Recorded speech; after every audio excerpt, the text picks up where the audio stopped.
Nous sommes en développement avec Madame Souraya Diarra Nebi, qui est donc la présidente de la Fondation Lumière des enfants. Madame, une fois de plus, bienvenue. Merci. Parlez-nous déjà de votre Fondation Lumière des enfants. Pour commencer, je remercie quand même la télé Tchad de m'avoir invité. Et je souhaite bonne année à tous les spectateurs qui nous regardent actuellement. Et puis la Fondation Lumière des enfants. Et surtout les membres qui nous regardent maintenant actuellement. Ah, bah ça c'est bien ça. Voilà. Ils vous regardent, ils écoutent aussi. Donc voilà, on leur fait un coucou, on leur coucou. souhaite aussi une très bonne année, surtout une très bonne année à tous ces enfants. D'accord. Donc voilà, parlez-nous de Donc votre la Fondation Lumière des enfants, elle est créée depuis fin 2020. Donc c'est une fondation qui a pour but de créer un cadre idéal pour les enfants les plus démunis. Donc c'est depuis 2015 que j'ai commencé à écrire cette fondation. Elle a vu le jour en fin 2020. Donc le but c'est pour aider ces enfants qui sont dans la rue, qui n'ont des quoi faire de leur vie, donc de leur créer un cadre idéal pour qu'ils puissent aussi bénéficier comme tous les enfants que nous avons au Tchad. Donc l'objectif fondamental pour la Fondation Lumière des enfants, c'est donner à tout un enfant d'avoir la chance d'aller à l'école,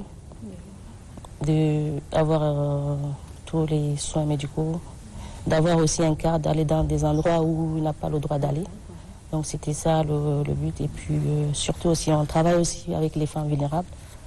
Donc les femmes qui sont dans la rue, que de rester dans la rue, on peut les aider à faire quelque chose de leur vie que d'attendre qu'on leur donne un franc ou un 500. Donc, elles peuvent changer leur vie si elles le veulent. Voilà. Moi je vois à travers ces images des enfants tous souriants là, Ah oui. mais très souriants, oui, ils ont l'air, Surtout avec Papa Noël qui les gâte avec des cadeaux. C'est l'effet Noël, on ne sait pas. Voilà, donc on a eu à travailler avec les enfants, c'est vraiment une année qu'on a eu plein, pour moi c'est une année pleine d'émotions, plein de partages et plein de connaissances que j'ai appris à écouter ces enfants, à les comprendre, qu'est-ce qu'ils veulent, qu'est-ce qu'ils ont. Donc pour moi cette année 2021 c'était une année pleine d'émotions, sur émotion. D'accord. Il y a toujours une motivation derrière quelque chose, hein, derrière une idée. Oui. Qu'est-ce qui vous a motivé, qu'est-ce qui vous a poussé, amené à créer cette fondation? Et moi, je n'ai pas grandi au Tchad, je n'ai pas vécu au Tchad, je suis arrivée ici en 2002, 2001, je pense. Oui. Donc c'est quand je suis toujours dans la rue que je vois les enfants qui sont dans la rue et qui ne savent pas quoi faire, qui sont là, qui demandent un franc, ils sont là, ils font rien. Donc c'est de là où j'ai eu l'idée de créer la Fondation Lumière des enfants. D'accord. Voilà, donc à chaque fois quand je sors, que je demande à l'enfant qu'est-ce qu'il fait là, il me dit non, il est là. Comment vous arrivez à encadrer tous ces enfants? Bon, je vous avez peux trouvé dire... un local précisément? Oui, on a notre siège qui est actuellement en face de l'université Roy Fassel.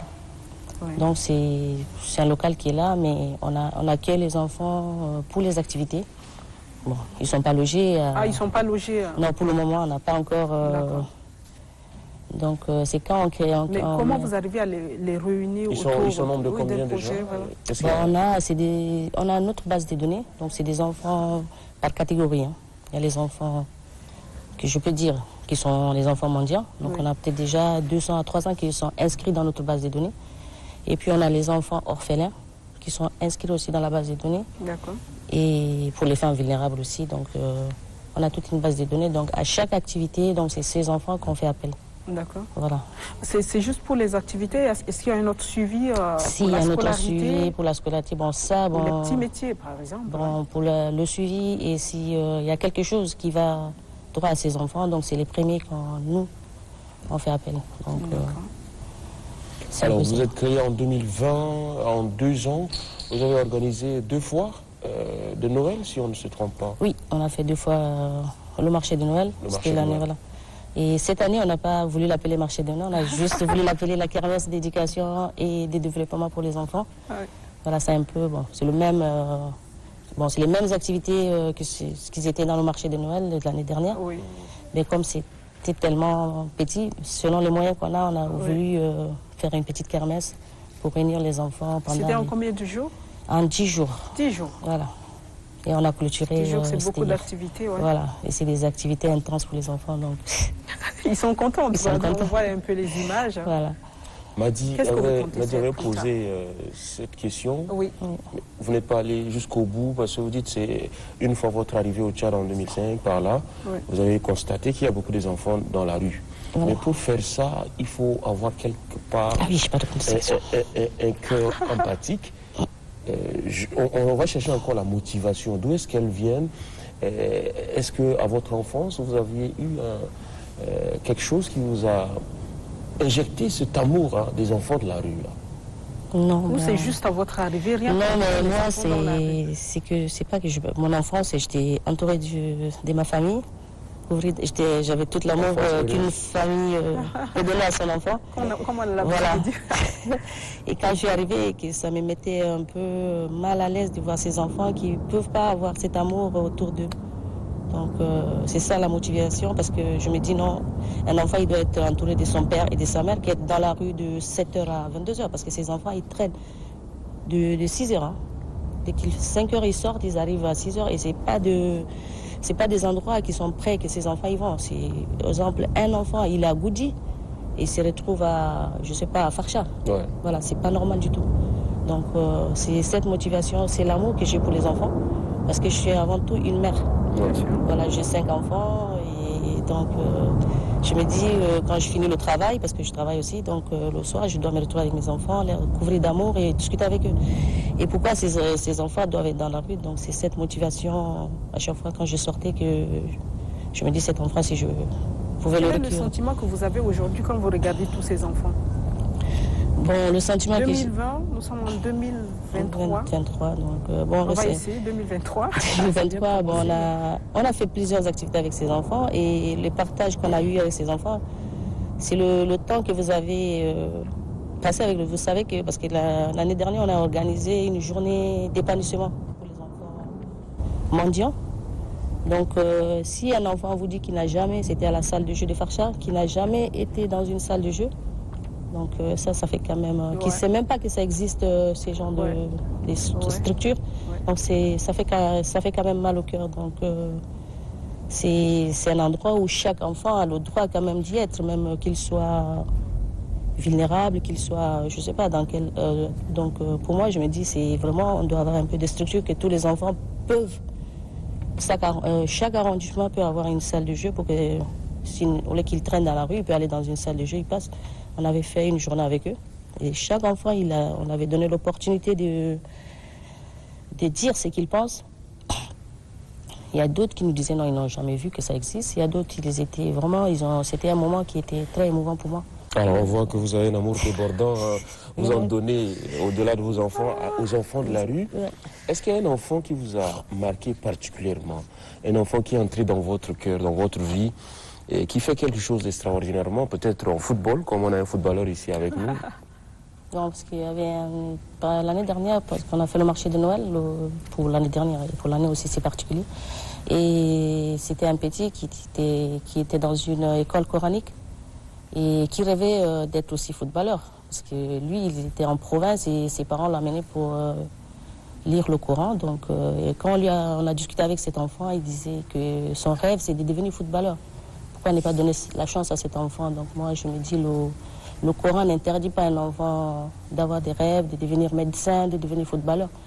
Donc ça m'a vraiment marqué qu'un enfant qui lit le Coran, qui rêve d'être footballeur, c'est quand même extraordinaire. Ouais, Voilà. Et à la fois, vous tendez la main aussi aux femmes vulnérables. Vulnérable, oui. On a parlé avec Myriam tout à l'heure du phénomène de prostitution. Est-ce que vous en avez trouvé des femmes qui sont dans cette pratique parce qu'elles n'ont pas de quoi à survivre et qu'il fallait les aider? Quel est votre regard par rapport à cela? Bon, les femmes que j'appelle des femmes vulnérables, c'est particulièrement les femmes qui sont plus dans la rue, qui se lèvent le matin, elles vont s'asseoir dans chaque rond-point pour demander qu'on la met. Donc ces femmes, il y en a certains qu'on a eu à échanger avec eux. C'était l'année dernière, pendant la semaine du 8 mars. C'était une semaine pleine d'échanges et d'informations et de formations. Donc c'est-à-dire, il y en a certaines qui ne savent pas.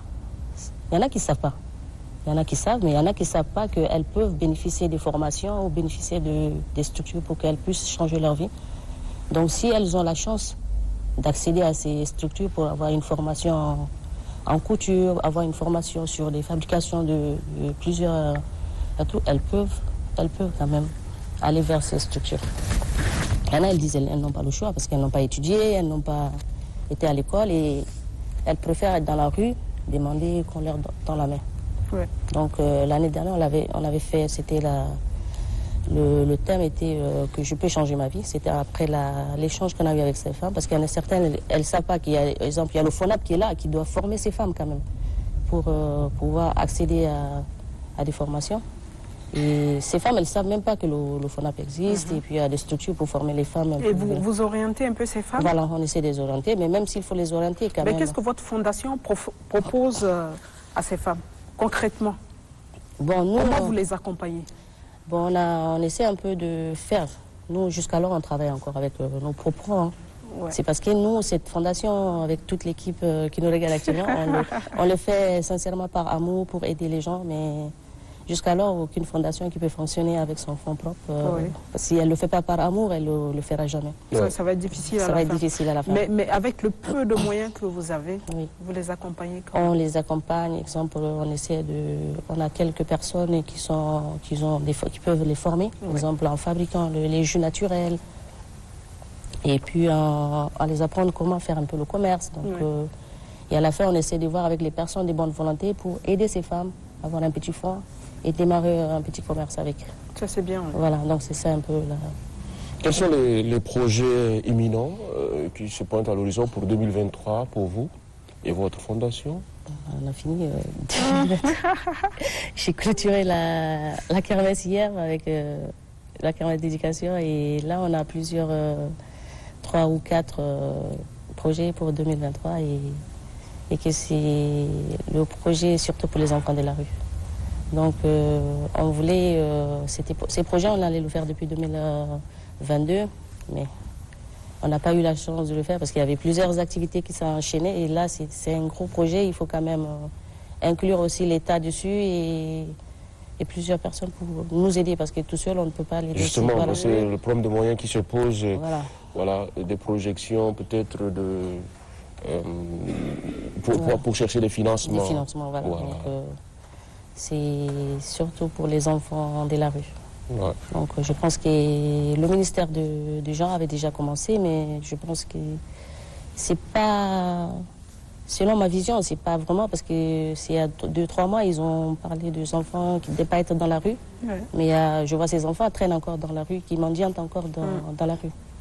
Donc je pense que le travail, parce que je me dis, au Tchad, aujourd'hui on s'est levé un bon matin, on dit on stoppe pour 2-3 jours. Hein. Et après ça voilà, donc il n'y a pas un suivi derrière tout ça. Suivi. Voilà, on s'élève, on dit non, il faut arrêter ces femmes qui sont dans la rue. Non, mais il faut arrêter ces femmes, il faut penser quand même, qu'est-ce que ces femmes vont faire? Pourquoi elles sont même là? Voilà, pourquoi elles sont là, il faut comprendre. Donc, et comment les maintenir quelque part pour ne pas qu'elles soient dehors? Donc vous pouvez les stopper de ne pas être dans la rue, mais... Qu'est-ce que vous leur proposez en retour? Qu'est-ce que vous leur proposez en retour? D'accord, vous allez rester avec nous encore un peu, madame. On va libérer Wadley. Wadley, je pense que vous avez suivi avec beaucoup d'attention, madame. Surtout pour les jeunes enfants qui n'ont pas les moyens d'arriver à devenir des grands footballeurs comme vous. Moi, je comprends ce qu'elle dit. Moi, je l'ai ressenti. Moi, je suis né ici. Et sans vous mentir, parce que j'ai mis 5 ans avant de rentrer, j'étais choqué. J'avais une colère qui n'a pas le nom. Il n'y a que chez nous que quand on parle des enfants, on néglige. Il ne faut pas aller par 4 chemins. Nos États, ils négligent nos propres enfants. Et ailleurs, c'est impossible. D'accord. Merci beaucoup. Alors tout le monde doit Merci apporter de sa contribution, à sa contribution voilà, pour ses enfants. Merci beaucoup, Wadley.